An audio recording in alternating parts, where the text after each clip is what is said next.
దేశీ girl Mandakini twist ఇచ్చిన జక్కన్న అని చెప్పి అందరూ మాట్లాడుకుంటున్నారు. మరి చాలా రోజుల తర్వాత వెల్కమ్ బ్యాక్ దేశీ గర్ల్ అని చెప్పి ప్రియాంక చోప్రా గారు ఫస్ట్ లుక్ వదులుతూ రాజమౌళి గారు అయితే ట్వీట్ చేశారనమాట. సో అదే లుక్ని మహేష్ బాబు గారు, ప్రియాంక చోప్రా గారు అందరూ కూడా ట్వీట్ చేయడం జరిగింది. సో ఆ పోస్టులు మాత్రం చాలా వైరల్గా మారాయి ఇన్స్టాగ్రామ్లో కానీ, ట్విట్టర్లో కానీ, ఫేస్బుక్లో కానీ. సో ఎక్కడ చూసినా ఇప్పుడు గ్లోబ్ ట్రాటర్ ఫీవర్ అయితే నడుస్తుందన్నమాట. సో మరి రాజమౌళి గారు అసలు ఈ కథ ఏంటి అనేది ఎక్కడా కూడా అర్థం కాకుండా ఈ సినిమా ప్రమోషన్స్ అయితే చేస్తున్నారనమాట. ఎందుకంటే ఫస్ట్ పృథ్వీరాజ్ సుకుమార్ గారు లుక్ వచ్చినప్పుడు మాత్రం అందరూ ఇది సైంటిఫిక్ మూవీ అది ఇది అని చెప్పి మాట్లాడుకున్నారు.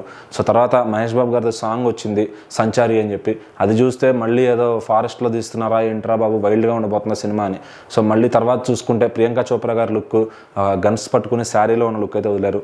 సో మరి ఇది చూస్తుంటే ఏమైనా అడ్వెంచరస్ ఫిల్మా అని చెప్పి అసలు ఏంటి వాళ్ళకి వీళ్ళకి మొత్తం వరల్డ్ ఎలా కలుస్తుంది, ఈ కథను ఎట్లా కలుపుతారు, ఎలా ఉండబోతుంది, అసలు ఏది అర్థం కాకుండా చేశారండి జక్కన్న అని చెప్పి. ఈ స్టోరీలో ఏమేమి చెప్పబోతున్నారో ఎవరికి కూడా అంతుపట్టట్లేదు అనమాట. సో ఎంతోమంది ఇంటలెక్చువల్స్ ఉంటారు సోషల్ మీడియాలో, వాళ్ళకు కూడా ఇది అర్థం కాని పరిస్థితి. సో మరి రాజమౌళి గారు ప్రమోషన్ స్ట్రాటజీ మాత్రం అదిరిపోయింది.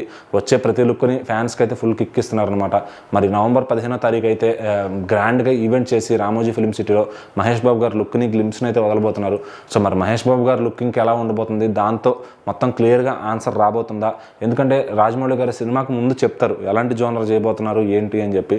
సో దీని పట్ల ఏమీ చెప్పలేదు. ఎందుకంటే మొత్తం టీం అందరి దగ్గర పాస్పోర్ట్స్ లాగేసుకుని, మహేష్ బాబు గారి దగ్గర కూడా పాస్పోర్ట్ లాగేసుకుని 2 ఏళ్ళు దాదాపు షూట్కి కేటాయించాలన్నట్టుగా ఆయన చెప్పారనమాట.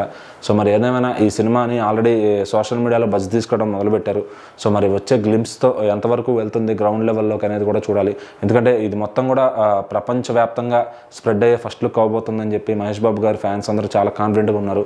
సో మరి రాజమౌళి గారు ఆల్రెడీ బాహుబలి లాంటి సినిమాలతో, ట్రిపుల్ ఆర్ లాంటి సినిమాలతో ప్రపంచవ్యాప్తంగా ఆయన బాగా పాకిపోయారు. మన తెలుగు సినిమాని ఆ స్థాయిలోకి తీసుకెళ్లారనమాట. మరి ఇప్పుడు మహేష్ బాబు గారు కూడా ఉన్నారు కాబట్టి ఇంకే స్థాయికి తీసుకెళ్తారు. సో ఖచ్చితంగా మహేష్ బాబు గారిని మరొక ఇండియన్ టామ్ క్రూజ్ చేస్తారని చెప్పి అందులో సందేహం లేదని చెప్పి మాట్లాడుకుంటున్నారు. మరి ఖచ్చితంగా వచ్చిన లుక్స్కి మరి మహేష్ బాబు గారి లుక్ ఎలా ఉండబోతుంది, సో దాని మొత్తం ఆ ఈవెంట్ని నవంబర్ 15 చూసుకోవాల్సిందే.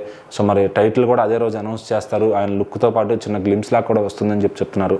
సో దాంతో పూర్తి క్లారిటీ వస్తుంది ఈ సినిమా ఎలా ఉంటుందని ప్రియాంక చోప్రా గారితో చెప్పారనమాట. మరి ఇప్పుడు ఆవిడ దేశీ లుక్ చూసి అందరూ ఫిదా అయిపోయారు.